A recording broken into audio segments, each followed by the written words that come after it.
नमस्कार, मैं दिल्ली से अंजू खरबंदा। आज प्रस्तुत करने जा रही हूँ कहानी का भाग 2, पीठ पर अंगारे, लेखिका आशा शर्मा जी। 5 बरस बीत गए। कुसुमा ने परवेश की तरफ पलट कर भी नहीं देखा। एक दो बार परवेश ने खेत की अनाज सब्जी भिजवाई, लेकिन कुसुमा ने उसे बिना देखे ही पाछा मोड़ दिया। जिस गांव जाना ही नहीं, उसका रास्ता भी क्या।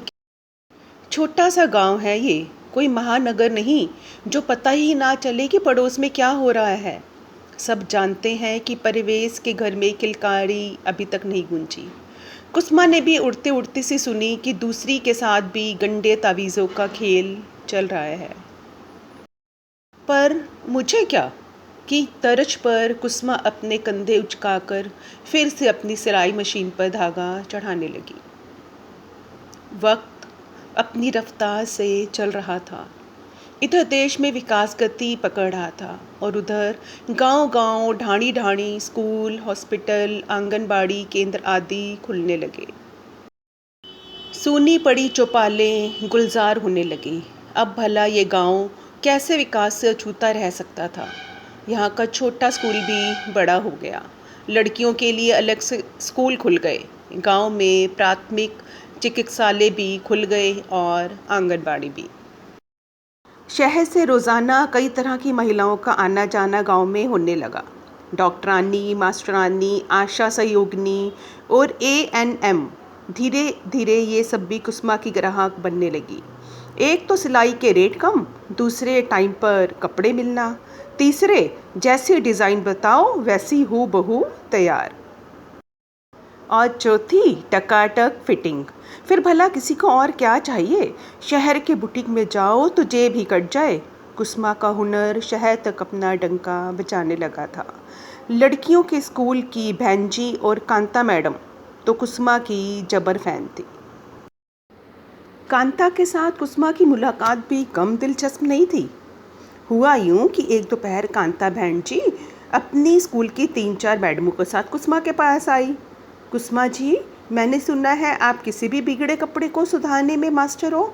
मेरा ये कुर्ता देखिए तो, नया नकोर कपड़ा इस्त्री करते जल गया। क्या इसका कुछ हो सकता है। कांता ने एक सिल्क का खूबसूरत कुर्ता कुसुमा के आगे फैला दिया। देखो बहन जी, आप ये मेरे को जीजी करना बंद करोगी तभी मैं ये काम हाथ में लूँगी। कुसुमा मुस्कुराई थी। तो ठीक है, तुम भी मुझे कांता जीजी कहो। कांता भी मुस्कुरा दी। वह अपना कुर्ता कुसुमा के पास छोड़ गई। दूसरे दिन कांता ने देखा कि कुसुमा ने कुर्ते के जले हुए भाग पर दूसरा कपड़ा सिलकर उस पर बहुत ही सफाई से महीन कढ़ाई कर दी थी। ठीक वैसी ही कढ़ाई कुर्ते की बाजू और पीठ पर भी कर दी। बस कुर्ता बुटीक का पीस सा हो गया। तुम सचमुच कमाल हो कुसुमा। कांता उस कुर्ते को देखकर झूम उठी। कुसुमा मुस्कुरा दी। तब से कांता के साथ कुसुमा का आत्मीय रिश्ता जुड़ गया। स्कूल की आधी छुट्टी में कांता उसके पास घड़ी दो घड़ी सुस्ताने के लिए आ जाती और कुसुमा भी उससे अपना सुख दुख साझा कर लेती। कांता कुसुमा को सिलाई में लगने वाला सामान जैसे कि धागे, बटन, नाड़े आदि भी शहर से ला दिया करती थी। कुसुमा, तुम इतनी अच्छी सिलाई करती हो, शहर जाकर अपना बुटीक क्यों नहीं खोल लेती। कांता ने एक दिन उसे सलाह दी। अरे जिज्जी, शहर की आबो हवा से डर लगता है। सुना है कि हाथ को हाथ धोखा दे जाता है। मिनक ही मिनक का बैरी है वहाँ। यहीं गुजारे लायक 2 पैसे आ जाते हैं। वैसे भी मुझे धन जोड़कर किसके लिए रखना है। ना आस ना औलाद, छड़ी छटांग। आप लोगों के सहारे टाइम पास हो रहा है, मुझे कुछ ना चाहिए। आस औलाद ना होने का दर्द गाहे बगाहे उसकी ज़ुबान पर आ ही जाता। अच्छा सुन, एक कपड़े सिलने की प्रतियोगिता निकली है। तू भी अपनी सिली हुई कोई ड्रेस भेज। मेरा मन कहता है तुझे ज़रूर इनाम मिलेगा। कांता ने उसे एक महिला पत्रिका के पन्ने पलट कर दिखाए। कुसुमा को उसमें लिखा हुआ तो कुछ समझ नहीं आया, लेकिन कांता की बातों को पत्रिका की तस्वीरों से मिलान कर देखा तो कुछ कुछ समझ में आया। ना जिज्जी ना, इसमें तो बड़े बड़े धुरंधर लोग हिस्सा लेंगे। मैं नाहक अपनी बेइज्जती कराऊंगी, मुझसे ना होगा। कुसुमा ने हाथ खड़े कर दिए। अरे सुन तो, बेइज्जती तो तब होगी ना जब किसी को पता चलेगा। यहाँ तो तेरे मेरे सिवा कोई तीसरा है ही नहीं। तू ड्रेस बना और मैं तेरा फॉर्म भर के डाक से भिजवा दूंगी। एक बार करके देख तो सही, होगा तो ठीक, ना हो तो भी ठीक, समझी? कांता ने समझा बुझाकर आखिर उससे हामी भरवा ही ली। बहुत सी फैशन पत्रिकाओं में से खोज खोज कर कांता ने कुसुमा को नई डिज़ाइन के कई सारे ड्रेस दिखाए, लेकिन कुसुमा को उसमें से एक भी पसंद नहीं आया। आखिर उसने अपना ही दिमाग लगाना तय किया, वही जिसमें वह माहिर है, जुगाड़। यानी बिगड़े का नाम फैशन, जिसे कांता जिज्जी फ्यूज़न कहती हैं। कुसुमा ने कांता से कहकर कई तरह के मोती मणिये, चीड़ बीड़ और गोटा किनारी आदि सामान शहर से मंगवाया। कपड़ा उसने लिया ठेठ देहाती यानी कि सूती, जिसमें भी लट्ठा और मलमल का संगम। नीचे लट्ठों का कलियों वाला घेरदार घाघरा और ऊपर मलमल की नाजुक सी कुर्ती। सहसा उसे अपना और परवेश का रिश्ता याद आ गया। हाथ की कसीदा कढ़ाई और साथ में चीड़ बीड़ की लटकन से सजी हुई कुर्ती की छटा देखते ही बनती थी। घाघरे के घेर ने तो कमाल ही कर दिया था, ऊपर से सिलाई में गजब की सफाई। कुसुमा ने अपना जी जान लगा दिया था इस ड्रेस को बनाने में। कुसुमा ने यह सारा काम रात को बंद कमरे में लट्टू की पीली रोशनी में किया था, ताकि किसी को कानो कान खबर ना हो। पूरे 15 दिन की मेहनत जब घाघरा चोली के रूप में सामने आई तो कांता का मुंह खुला का खुला रह गया। कुसुमा, मैंने तो तुझे 100 में से पूरे 100 नंबर दिए, अब किसी को ना जचे तो उसके फूटे। कमाल बनी है ये ड्रेस, कांता ने कहा। कुसुमा लजा गई। कुसुमा की बनाई हुई ड्रेस प्रतियोगिता में गई और जैसा कि कांता का भरोसा था वह विजय भी हुई। देहात की कुसुमा रातों रात स्टार बन गई।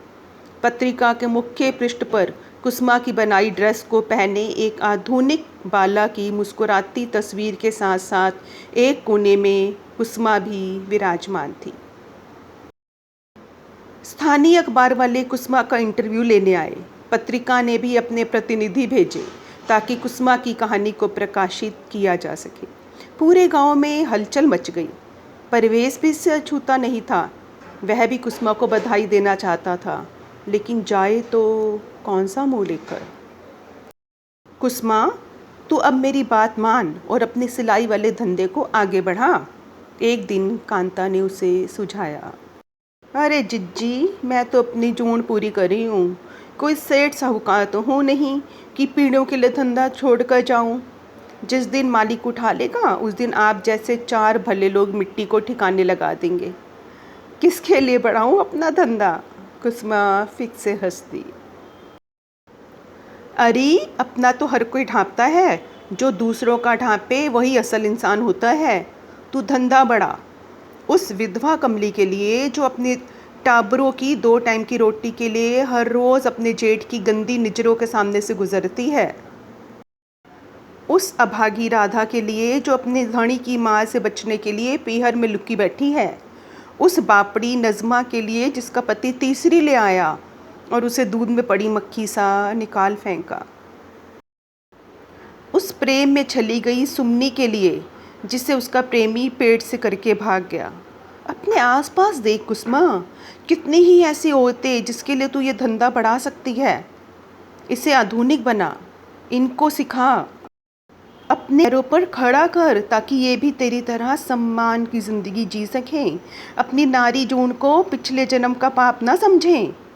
कांता ने जो कहा उसमें से आधा भी कुसुमा के पल्ले नहीं पड़ा, लेकिन इतना ज़रूर था कि उसे कमली, राधा, नज़मा, सुमनी आदि सब एक ही रास्ते की मुसाफिर लगी। ऐसी मुसाफिर जिन्हें वो हाथ पकड़कर उनकी मंजिल तक पहुंचा सकती है। लेकिन जिज्जी, मेरे पास कहाँ इतनी पूंजी है और फिर इतना काम कहाँ से आएगा? कुसुमा की चिंता भी अपनी जगह वाजिब थी। अरे वो सब तू मुझ पर छोड़ दे। कांता उसके निर्णय से खुश थी। उसने भाग दौड़ी करके कुसुमा को सहकारी संस्था से लोन दिला दिया। पुराने हाथ की मशीन की जगह नई फैशन मेकर आ गई। नोहरे को सिलाई कारखाने में बदल दिया गया। कमली, राधा, नज़्मा और सुमनी जैसी कई लड़कियां उसके पास आने लगी। कांता और उसकी साथी मैडमों ने अपनी जान पहचान से उसे शुरुआती काम भी दिला दिया। 6 महीने की अथक मेहनत के बाद आज कुसुमा के बुटीक का उद्घाटन होना है। बुटीक में तैयार कपड़ों की प्रदर्शन के बाद बिक्री भी होनी है। पूरा गांव इस अनोखे आयोजन का साक्षी बना। आसपास के लोग कौतुक से इस अनोखे लुगाइयों की दुकान को देखने आए। कांता ने अपनी शिक्षा अधिकारी को बुटीक का फीता काटने के लिए विशेष रूप से आमंत्रित किया था। फीता कटते ही पहली ड्रेस कांता ने खरीदी। उसके बाद तो लोग आते गए और ड्रेस बिकती गई। दोपहरी ढलते ढलते परवेश भी झिझकते हुए आया। कुसुमा के चेहरे पर दर्प के अक्स उभर आए। पहले दिन की खरीदारी पर कोई छूट ना मिलेगी? अपनी माँ के लिए घाघरा लुंगड़ी मुलाते परवेश बोला।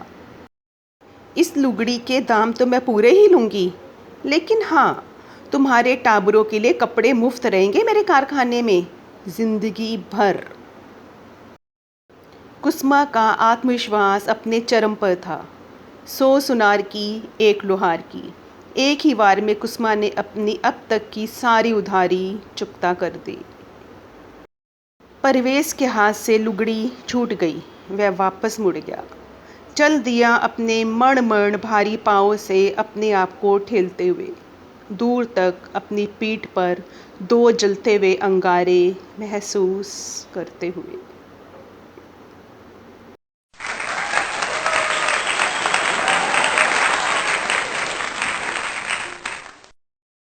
अभी आप सुन रहे थे कहानी पीठ पर अंगारे। आशा है ये कहानी आपको बेहद पसंद आई होगी। इस वीडियो को लाइक करें और मेरे चैनल को सब्सक्राइब करना बिल्कुल भी ना भूलें।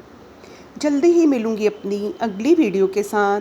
तब तक नमस्ते, जय हिंद।